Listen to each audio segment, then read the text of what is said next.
So we're filming this again because I had the wrong settings and I didn't have my mic on. So take two. This is my first long form video, and this is kind of an expansion of what I posted on Instagram today.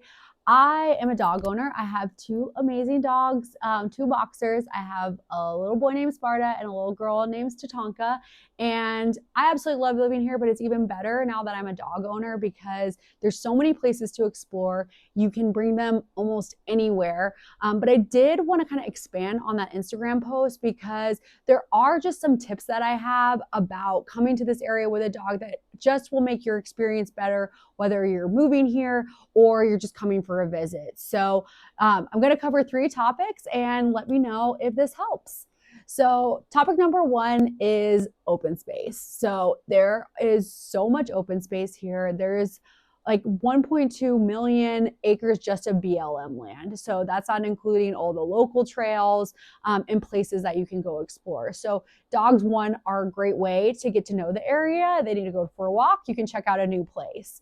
On that note, it's really important to know where you're going before you just arrive.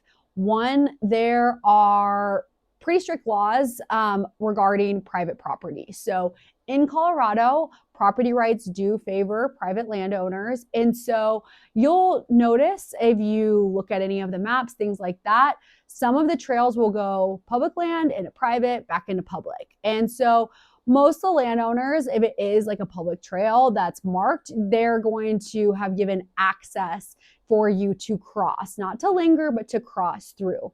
However, some of these are like working properties, meaning they have livestock, they have forerunners, they have hunting. So you need to just be aware of that. One thing that has really helped me is there is this app. It's called onX, and it's our onX Hunt. So it was specifically designed for hunters so that they know when they're going out that if they're crossing into public versus private land, that makes a big difference for where they can actually go get animals. So, but it's also a really great tool for adventuring with your pet. So one, that will just allow you to know that like you're entering into a new zone. You need to be more aware if there is working land. So that will help because it not only just shows you where the boundary lines are, but it actually works off of GPS. So as you move, it'll show you if you're entering or nearing private land. On that note too, lots of places you can have dogs off leash, obviously dog parks, things like that. Many of the trails do require that they are on a leash. Even the ones that do not require a leash, I would still bring one because not only could you run into livestock or be on private property where some landowners will not be happy if there's a dog off leash, but also there are really big laws and potentially fines if your dog happens to chase wildlife and that's caught on film or someone witnesses it. So it's like a term called harassing wildlife. So even if they're barking, if they chase anything like that, and that could be from a bunny to an elk. Some animals are more aggressive than others. So that's a risk just in itself, which is nice to have a leash so you can control your animals and make sure that they're not going towards another animal that could potentially hurt them, but also protects you from getting in trouble for potentially harassing wildlife with your pet. Of course, it's their nature. They don't mean to do it, but the fines are upwards of like $2,000. So just avoid that. Bring a leash. And the other thing too about all this open land, which is so amazing, it's so beautiful, but of course, there's not a lot of amenities, including water. So definitely pack enough for yourself, but also pack enough for your pet. And the big thing, bring something to put it in. I've done it several times where I'm pouring out some water. I think it'll be fine. And I end up wasting like 3/4 of a bottle. So I run out of water really quick. Or I try to put it in my hands. Of course, it's leaking out through my fingers. So there are like these collapsible bowls you can bring. You can bring like a little Tupperware, something, just so you can preserve your water as well as make sure that your pet is getting hydrated and that you're saving enough water for yourself. The other thing that I wanted to mention, kind of along those same lines, is with the private land, even with public land, is we do have a lot of seasonality here. This is full 4 seasons here. So that means weather can change really quickly, as well as the activities can change really rapidly. So public land is access for all uses, including horseback riding, including biking, and including hunting. So it is very important that you're aware of what season it is and what the trend is of what those trails are going to be used for. Bikes can startle dogs, so being aware of that beforehand, another good reason for a leash, or maybe walking on the side of the trail if you see a bike, and just bike etiquette, letting them pass, is really good to know, just to keep your dog safe, to keep you safe, and to keep the other person engaged in that activity safe. Another activity, obviously hunting, is very important to be aware of. A lot of hunters come here every single hunting season, and they're using the public trails, the same hiking trails, to get to areas where they are planning to hunt. So my suggestion would be to try to avoid those trails during that time. I mean, it's only a short season, there's breaks in between, but I would take them to a more central location somewhere in town, or places where it's not a well-known hunting ground. So where you can research the seasons, which I highly suggest, just so you're aware. But also, if you get to a parking lot and you see a lot of guys in camel, a lot of guys in orange, maybe it's not the best time to take your dog out on a trail. You don't want anything to happen to your dog, obviously, and you want to make sure they're safe. But also, hunters will get very upset if your dog is barking or causing any commotion that is running off wildlife. And I just don't want you to have confrontation with an upset hunter. So we can avoid that. Definitely something to just research, think about before you get on the trails, to just avoid any kind of problems there. Horses as well, that operates fairly year round, but typically the public trails are mostly used by like guiding companies. So you can do a little bit of research. If it does have like the bulletin board when you get there, just like look and see if horses are using that. Typically they'll have the guiding company. You can give a call if you're concerned that your dog might react poorly, and just see where the timing is for the day that you're planning on a hike. Other thing with the seasonality is that we do have trail closures, especially during the spring and the fall. That can be due to breeding seasons for deer, elk, other wildlife, or it can be for restoration projects to protect the native plants.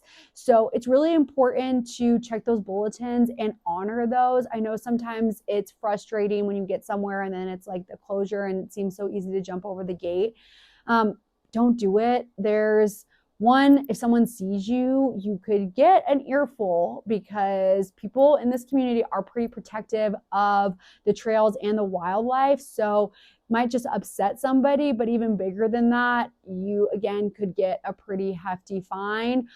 There are trail cams, so just be aware of that. And if you aren't sure, or I guess if you get disappointed because one trail is closed, there's lots and lots of others that will be open. So don't get discouraged. You can hop on old trails, maybe find an alternative. They are pretty good at keeping up-to-date information. People can also write reviews of the trail and let you know if something has changed recently. It's not always the most accurate, but it is something that might be able to provide an alternative in the area of where you are, so that you can still have an adventure but not get into any trouble, or have any altercations that were just not that fun for anybody.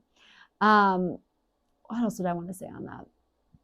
I lost my train of thought. But other thing about like seasonality too is just the weather differentiations and things to bear in mind. So snow is a big one or is it just something to keep in mind for paws, because snow can start to clump on their paws and it can be very painful, and even like they'll start to freeze and they're very difficult to get out, which can make it difficult for your dog to walk. I'm not a vet and I'm not sure if there's like long-term damage, but I do know that it can wreck day plans or an adventure that you have planned if you aren't prepared for snow. I've seen it happen more often with long-haired dogs, so that's where it really tends to stick. Things that have worked for me is you can get a salve. They have a ton on Amazon that work really, really well for just kind of making sure the snow like glides off. My dogs are big lickers, so sometimes they lick it off before we even get out. So I also use booties. I will say I don't have like a brand that I would suggest. Both my dogs use different ones, and I don't know if it's due to like the anatomy of their feet and size, but it has been a trial and error process for me. Sometimes they do slip off, so you just want to like keep an eye out if one does pop off so you don't lose one. But those are a great alternative. If you kind of get in a bind, I've also used coconut oil on their paws, and that works fairly well for making sure there's no clumping there.